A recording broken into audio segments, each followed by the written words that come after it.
2 Corinthians chapter 12.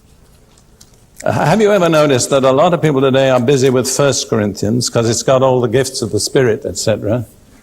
But not many people spend much time in 2 Corinthians. You know why? Because its theme is weakness and suffering. And that's not a popular theme. 2 Corinthians 12, beginning at verse 7. Paul is speaking from personal experience. Lest I should be exalted above measure by the abundance of the revelations. He's been speaking about all the revelations God has given. And you know what revelations tend to do? They tend to make us proud. And God loved Paul so much that he guarded against pride in a very unusual way by releasing an angel of Satan to follow him round from place to place and stir up trouble and persecution and keep him humble. How many of you want to be humble? Well, praise God, I'm glad you do, but you may be surprised at the means that God will use. This is what he says.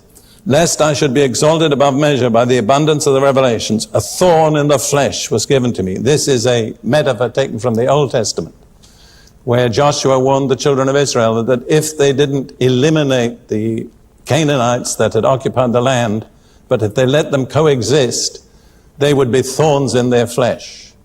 And you see, a lot of us have got thorns in our flesh of our own making, because we've come into the promised land, but we've let a lot of Canaanites hang around. One of the things that God is teaching Ruth and me is we have to eliminate the Canaanites. But this was not something that Paul was himself responsible for. This was something God did in his life. He says, a messenger, but the word is angel. You know, the same word in Greek means angel and messenger. An angel of Satan to buffet, wait a minute. A thorn in the flesh was given me, an angel of Satan to buffet me, to keep beating me, lest I be exalted above measure. You see, if you study the career of Paul, he was unlike any of the other apostles. They all were persecuted. They all had trouble, but Paul's troubles were in a category by themselves. I mean, there was hardly a city he went to where there wasn't a riot. I mean, the most ridiculous things would provoke a riot. In Philippi, all he did was cast a demon out of a fortune-telling slave girl, and the whole city was in an uproar, and within a few hours, he and Silas were in the maximum security jail. That's not logical. You can't explain that on any process of reasoning.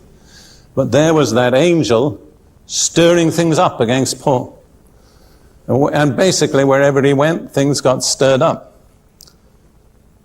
With Paul, it was usually a riot or a revival or both.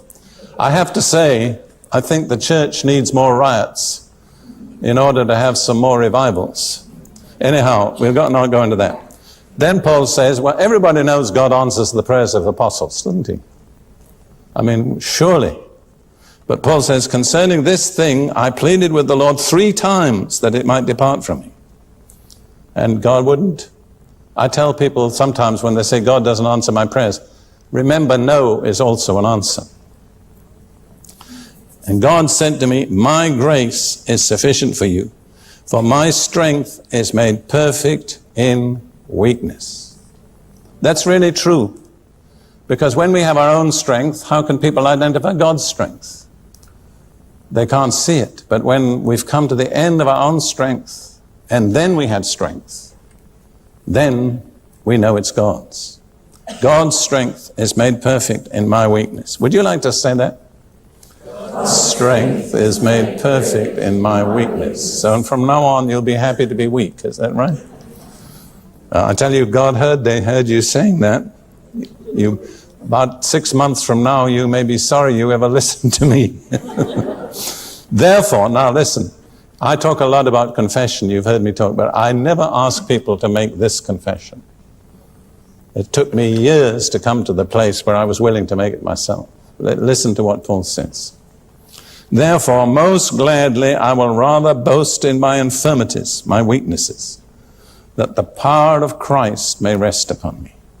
Therefore, listen to these words, I take pleasure in infirmities, in reproaches, in needs, in persecutions, in distresses, for Christ's sake. For when I am weak, then I am strong.